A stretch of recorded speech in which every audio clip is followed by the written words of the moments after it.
Good evening. It's Donny Walker. It's been a few days, since I've seen you guys, or you guys have seen me, whatever way you want to say it. Had a bit of a bad couple weeks. Had a few problems in life. One of my family members passed away. Good friend of mine in the neighborhood passed away. Been a bit rough, but I'm feeling good, and they're better off up there now with joy in life, and they're not struggling anymore. You know, you get to an age in life sometimes, you go to more funerals instead of weddings. Terrible. But you just got to think positive and keep on with life and you know, help people out and do things right. A lot of people have been asking about my saw raffle. It's still going on. I have around 100 tickets left out of 200. And hopefully it's going to go okay. It might be about another month until we pick, but that's the way it goes. You know, I told you I was selling 200 tickets for $50 for my buddy Ray, Journey in Life. He is going back now again for some major radiation, some experimental stuff in Canada, and hopefully something might work so we can get some new stem cells and see how it goes. Enough of that, though. It's sad to talk about. But thanks to everyone that has contributed and helped out. I appreciate it. And I hope if we're all in the same situation that everyone would pull together and do that too. And I'm sure you all would. I'm sure you all would. Just like I would. I've spent the weekend helping my dad out a little bit. Sorting a whole bunch of old McCullough stuff out. He can't remember the part numbers or doesn't know what's which or whatever's which or what. So I had pulled off some 125 McCullough and 1010 McCullough part numbers and original part catalogs so I can identify all the stuff.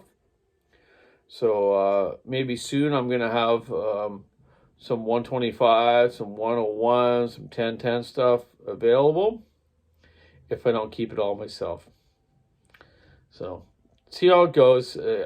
We got a bit of it, but I'm trying to identify all the parts and know what fits. He never marked them years ago. They're just all in boxes, so it's a bit of a kerfuffle, but we'll figure it out. So yeah, we're almost the end of January. Things have been busy at the shop. I've been doing a lot of new saws, builds for people all over North America and all over the world, and in my local area here.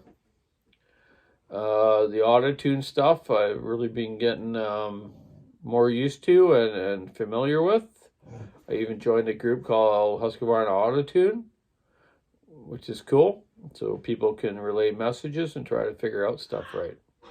A lot of people badmouth the AutoTunes, but there's nothing wrong with them when they're running right and you understand them. I'm going to start doing actually a sheet when I do an AutoTune, modify one or sell it to people. I'm going to give them a letterhead, how to explain about how it works. And if it's not running right, how to reset the AutoTune. Or vice versa, the Stihl M-Tronic. They both have different ways to set up or reboot your computers on them or reset them. But if they don't reset, you know there might be a problem. With the AutoTunes, you have your common service tool, which Husqvarna offers, which you can put the saw on the computer, which my dad hates, by the way. He can't believe we have to use a computer for a chainsaw. Anyways, you can use the common service tool. It'll give you fault codes of maybe what's going on with it. You know, maybe it's sucking air. Maybe The throttle's not working right. Maybe this, maybe that. But you still have to be a mechanic. First thing we do is check compression. That's going to tell you if it's got a stuck ring or if something's going on, scored or something. Still could be scored, but might have a ring moving and it's still sealing. So compression, pressure vacuum test, then your mechanical looks. Just look it over. Like a lot of mechanics I see, even ones that work for me, sometimes they overlook stuff. You know, like look at the unit. Look how the sprockets wore. Check the crank. Make sure it's not wobbling up and down, in and out, side to side. You know, right then you're going to know, oh, this is no good. Just your visual checks. It's very simple. But remember, compression first. Check that out. Then start doing your diagnosis. Putting your carb tester on the fuel line. Pressuring it up. Making sure the carb's not leaking or the fuel line's not leaking. It's all simple, basic stuff that people should do, but get carried away and think, no, that's got to be okay. But yeah, sure, you throw a carb kit in it, you do all this stuff, and it's still not run because you got a little pinhole in the fuel line. So be checking those things. It's pretty simple. So the AutoTune setup, and I'll do another video of that. I've done it already where I completely blocked a filter off with duct tape, ran the saw, it still ran. I couldn't believe it, with duct tape completely around the air filter. Still ran like crap. Then I pulled the duct tape off, did the AutoTune high speed test with the bar in the wood, just the tip, full throttle, dragged it back, you hear, then it starts working good. So you know that worked. That is a really cool kind of test to do it. There's only a few saws I've really felt that change like that dramatically, but other ones are just kind of change moderately, I guess what you might say, or something like that. M-tronic ones, they're a little different. You know, like, and a lot of people get scared. Like, they want you to, the factory says, you know, to idle the saw for a bit. Then you pin it full throttle with your bar and chain on for a certain long time. It's kind of scary, eh? You get a brand new saw, or fairly new, and you're going to pin it full throttle for that long. People think, oh my God, that's not very good for it. But hey, man, those engineers aren't stupid. They've designed it that way and set it that way that it's going to work. And it does. I've seen those change too. And it works. On another note, 500 eyes. Some of my customers have had problems with them, like, well, one day it worked and the next day it didn't. With a lot of these new saws, AutoTune and M-tronic, you need to, if you're heavy cutting with them, the whole computer system in that little brain box thing is setting itself to that cutting mode and idle zone, right?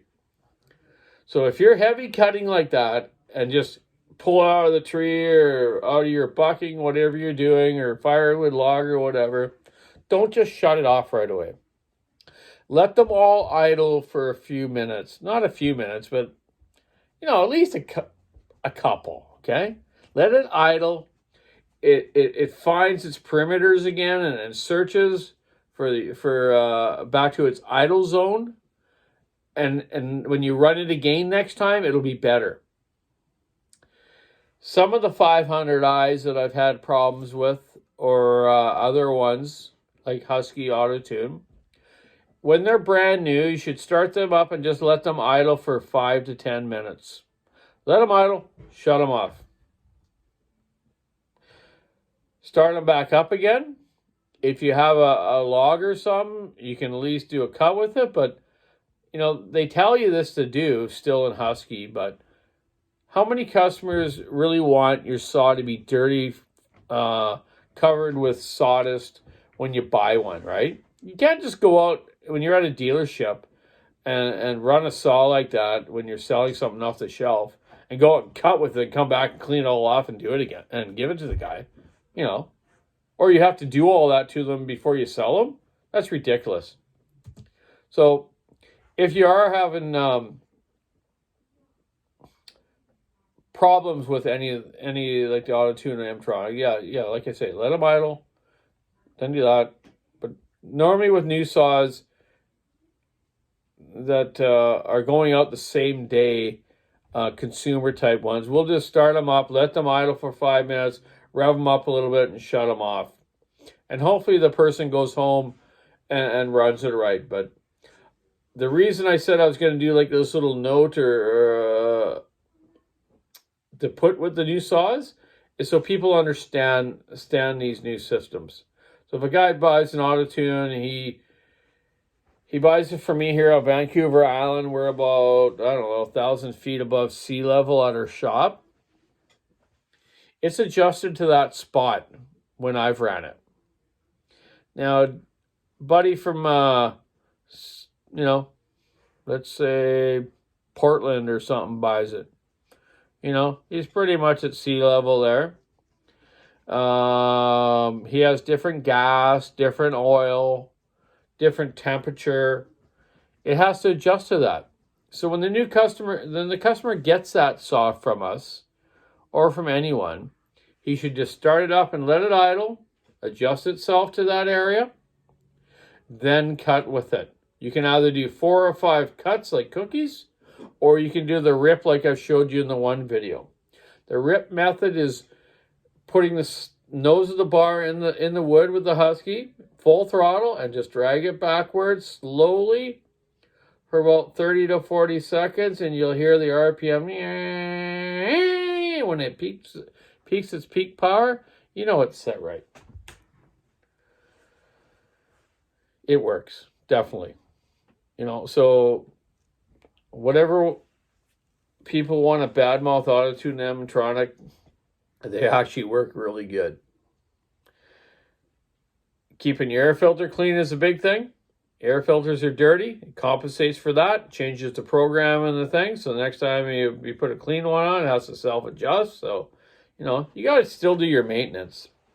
I said that before. Every 30 days, spark plug and fuel filter. The M-tronic ones, they have a kit now, and I've told you before, with a solenoid for the carburetor and the fuel filter. If you change that out, is a very good thing. Those solenoids, they originally, I believe, came with a little plastic disc in them from Stihl, and a lot of them were getting the stuff, dirt in them and stuff, and they would start like not sealing right, so the thing wouldn't idle, wouldn't run right. Same with the AutoTune. Gets particulates past the fuel filter, gets into the microprocessor of the AutoTune, and it messes up its jetting too. So these new saws are more, I don't know what I was going to say there. These new saws, you have to do your maintenance more, definitely, or it's not going to run right. It's going to lean out or run too rich, collapse your ring, or it's going to just lean out and blow a bearing or something, I see the little MS-261s. Guys spacing with them and doing the silviculture work or revving them so high with dull chains and stuff, they're over revving them. And they're blowing out bearings. Well, that doesn't compensate for that. It'll compensate for air leaks, temperature, fuel mix, stuff like that, but it doesn't compensate for dumbness. That's kind of harsh, eh? Anyways, I'll be doing some better videos here the next little bit. We're going to talk a bit more about the 592 Huskies, which are working good. Just wanted to show you a picture, though. I still race go-karts, eh? It's my 46th year of racing go-karts this year. I'm going racing in 2 weeks again. I missed the last one because it was too cold. My brakes weren't working. But here I am, back when I was in my early 20s in Ontario area. I won a championship. Look how skinny I was. Hey, check it out. I think I weighed 119 pounds. I'm like 189 now. No, 184, sorry. Holy, eh? So one day, like we all were, we were all skinny once. I don't know why I showed you that, but just thought I would. I put that on the Go-kart Club website, and everyone's like, "Oh my God, Donny, yeah, you were skinny at one time." I go, "Yeah, definitely was." So, anyways, yeah. So, like I said, had a bit of a rough couple weeks, but back at her now. Spirits are good. It's gonna be a good year. Keep your saw out of wood, stick in the ice, rubber in the road. Check out the walkersawshop.com online store. I got some cool stuff coming up this year. So stay tuned. See you soon. Thanks everyone for watching. Love you all out there. Bye.